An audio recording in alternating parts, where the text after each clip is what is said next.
ഇപ്പോൾ big boss എന്ന് പറയുന്ന ഷോയിൽ ഒത്തിരി ടാസ്കുകളും ഓരോ ടൈമിൽ ഓരോരോ കാര്യങ്ങളുണ്ട്. അപ്പോൾ അതിലൊന്നാണ് ഒരു 90 ഡേയ്സ് കഴിയുമ്പോൾ ഒരു ഫാമിലി വീക്ക് എന്ന് പറയുന്ന സംഭവമുണ്ട്. അതായത് നിങ്ങളുടെ വീട്ടിൽ ആരെങ്കിലും ചിലപ്പം ഒരു സർപ്രൈസ് ആയിട്ടായിരിക്കുള്ളൂ വരുന്നത്. അല്ലെങ്കിൽ രണ്ട് പേരെ ആയിരിക്കും വിളിക്കുന്നത്, ഒരാളല്ലെങ്കിൽ രണ്ടാൾ.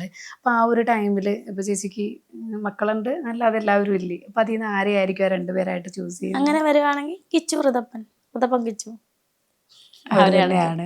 ചേച്ചിയുടെ ഫസ്റ്റ് പ്രയോറിറ്റി എന്ന് പറയുന്നത് അവർ മക്കളാണ്. മക്കൾ ഇപ്പോൾ അങ്ങനെ ഒരു അവസരം കിട്ടുവാണ്, കിച്ചും ഋതപ്പനും ആ ഷോയിലേക്ക് വരുവാണെന്നുണ്ടെങ്കിൽ നിങ്ങൾക്ക് അവിടെ 2-3 ദിവസം നിങ്ങൾക്ക് അമ്മയ്ക്കും മക്കൾക്കും കൂടെ അടിച്ചു പൊളിക്കാൻ പറ്റും. ആ ഒരു മൊമെന്റിനെ ചേച്ചി എങ്ങനെ നോക്കി സന്തോഷമല്ലേ? മക്കളെ കാണുക എന്ന് പറഞ്ഞാൽ ഭയങ്കര സന്തോഷമാണ്. ഇന്ന് 31-ാം തീയതിയാണ്. ഇന്ന് 31-ാം തീയതിയാണ് നമ്മൾ ഇന്റർവ്യൂ എടുക്കുന്നത്. സോ 3-ാം തീയതിയാണ് ഈ തുടങ്ങുന്നതാണ്. ഇന്നുവരെ എന്നെ വിളിച്ചിട്ടില്ല. എന്തായാലും തമ്പുരാന്റെ കൃപ കൊണ്ട് വിളിച്ചാൽ പെട്ടെന്ന് കയറി വരാൻ പറഞ്ഞാൽ കയറി പോകും. പക്ഷെ ഇതുവരെയായിട്ട് ഒന്നും വന്നിട്ടില്ല. 31-ാം തീയതി ഇന്നും ഞാൻ ഈ വീട്ടിലിരിപ്പുണ്ട്.